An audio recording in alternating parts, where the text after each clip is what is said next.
በሌሎችም ሰዎች ይሁን እንዲረብሻት አልፈልግም።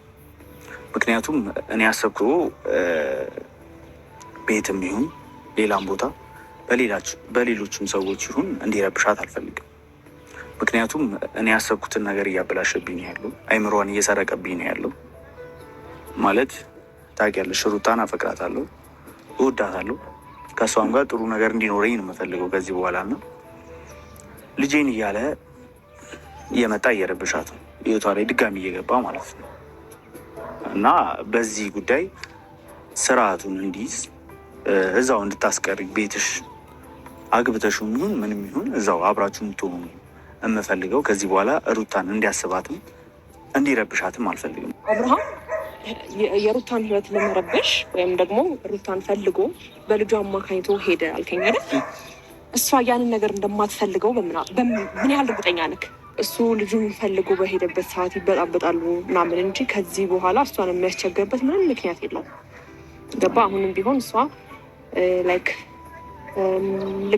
ከኔ ጋር ያለውን ነገር ሲቀበል ምናልባት አላውቅም፣ ብቻ የልቧን ባላውቅም እኔ ሳስበውና ሁኔታዋ የሚመስለው ምንድን ነው ከኔ ጋር ያለውን ነገር ሲቀበል እሱ በልጇ ለማስፈራራት ከዚህ ሀገር ሊሄድ ምናምን የምትለው የኔን ፍቅር ሲቀበል ነው ያን ሀሳብ ያመጣችው እንጂ ረብሿት ምናምን አይደለም። ከልጅ ውጭ ምንም እንዳያገናኛቸው ለማድረግ እሞክራለሁ። ያ ደግሞ ያንተን ፍላጎት ብቻ ሳይሆን የኔን ፍላጎት ነው። ገባ? ከእሱ ጋር ፊቸር ነው ማስበው፣ ከእሱ ጋር ብዙ ነገር ነው ማስበው። ከእሱ ጋር ብዙ ነገር ስለማስበው አሁን ላይ ከሩታ ጋር ምንም እንዲያደርግም አልፈልግም። ከልጅ ውጭ ምንም እንዲያገናኛቸው ስለማልፈልግ ይሄን ነገር ነው እንፈልገዋለሁ። ሰላም ተመልሶ ሩታ ጋር እንዲመጣ አልፈልግም። ረብሻት አልፈልግም። አንዴ ህይወቱን መርጧል። አንዴ ፍላጎት ከኤርሜላ ጋር ህይወት ደግሞ ማበላሸት የለበትም። ያው እንደምታውቁት ከሆነ በቅርቡ ሽማግሌ ልልክ ነው፣ ፕሮሰስ ላይ ነኝ ብያለሁ ትናንትና እና ብዙ ነገሮች አሪፍ እየሄዱ ነው እና ያሉት ደስታ እንግዲህ ዛሬ ከኤርሜላ ጋር መጥቷል ማለት ነው። እንደሰማችሁ ውዶቼ፣ ሰላም ቤተሰብ እንዴት ናችሁ? ደህና ናችሁልኝ? አለሁ እግዚአብሔር ይመስገን። ይህ ቪዲዮ ፕሊስ ላይክ አድርጉልኝ፣ ከቻላችሁ ላይክ አድርጉ። ሚቀኛ አትኑ እሺ። አዎ ሚቀኛ አትኑብኝ እሺ። ለማንኛውም ቅን አስቡ ለሰው ማለት ነውና ላይክ አድርጉ ለማለት ፈልጌ ነው። ላይክ የምታደርጉልኝ ከልብ አመሰግናለሁኝ። ደስታ እንግዲህ ኤርሜላን ጠርቷታል። ኤርሜላን የጠራበት ምክንያት ደግሞ አብርሽ አስቆምልኝ፣ ህይወትን የበጠበጠኝ ነው እየመጣ እያለ ነው። ሲቀጥል እኔ ይቅርታ አድርጉልኝ፣ እኔ ኤርሜላ ጋር የሚሄዱ ነገር አይመችም። ለምን? የራሳችሁ ህይወት እውነት የሩታ ህይወት አብርሽ የበጠበጠ ከሆነ አንተና ሩታ ናችሁ ተስማምታችሁ ማስተካከል ያለባችሁ ብዬ ነው ማስበው።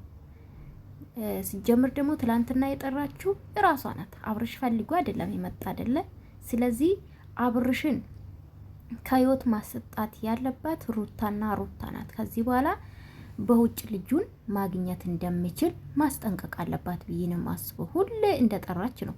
ምን አብርሽ አላቅም ጋይስ፣ ቪዲዮ ላይ ያየኑ ጠርታ ነው አብዛኛው ጊዜና ስለዚህ አብርሽ ጋር ነው መጨረስ አለባችሁ ብዬ ነው ማስበው።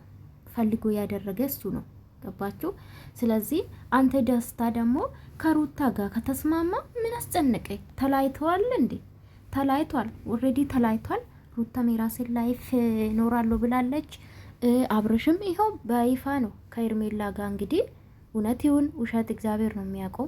እውነት ለመናገር እኔ 100% እርግጠኛ ሆኜ በሰው ማውራትን አልፈልግም። ባየው ግን እንግዲህ የኤርሜላን የፍቅር ጥያቄ እንደተቀበለ ነው እንግዲህ የምናውቀው። አብዛኛ ሰዎች ግን እውነታው ሌላ ነው፣ አናቅም። ገባችሁ አይደለ? ስለዚህ መጨረስ ያለብን ከሄርሜላ ጋር ሳይሆን ከአብርሽ ጋር ነው። በቃ እውነት ለመናገር የበለጠ ደግሞ ከአንተ ውጪ ሩታ ናት ማስተካከል ያለባት። አንተ የምትፈልግ ከሆነ አንተ የምታፈቅር ከሆነ ከሩታ ጋር ነው በጀመራ ማስማማት። መቀበልም እኮ ሲጀምር አልታወቅም። አንተ ልታፈቅር ትችላለህ ምናምን፣ ልትወዳት ትችላለህ ምናምን፣ ግን ሩታ እንደ እወዳለሁ አፈቅራለሁ አላለችክም። ጊዜም ባታባክን አሪፍ ነው ብዬ ነው ማስበው። እንግዲህ ሽማግሌ ልልክ ፕሮሰስ ላይ ነኝ አለ። እኔ የትኛው ፕሮሰስ ነው ግን ደስታችን? ኧረ በእናትህ ገደል ቶሎ ወደ ገደል ግባ። ፕሮሰስ ምን ፕሮሰስ? ለምን ነው ፕሮሰስ? የውጭ ሀገር ፕሮሰስ አይደለም መቼም። ከዚህ በፊት የውጭ ሀገር ፕሮሰስ ስትል ነበር። እሱም ቀራ እኮ ውሸት ሆኖ ቀራ። እኛ እኮ አለ ምክንያት አይደለም ውሸት ነው የምንላችሁ ማለት ነው። አንዳንድ መታችሁ ትካፈታላችሁ፣ ግን በዲግሪ ነው እንደ ጋይስ የተመረቃችሁ በስድብ። ኧረ ተው እናቴ ትሁት አትሳደቡ። እኔ እስካልተሳደብኩ ድረስ አትሳደቡ እሺ ውዶቼ። ከተሳደብኩ ግን በስድብ ሰውን አትመልሱም በነገራችን ላይና። ለማንኛውም ወዳችኋለሁ። ላይክ ሰብስክራይብ አድርጉ።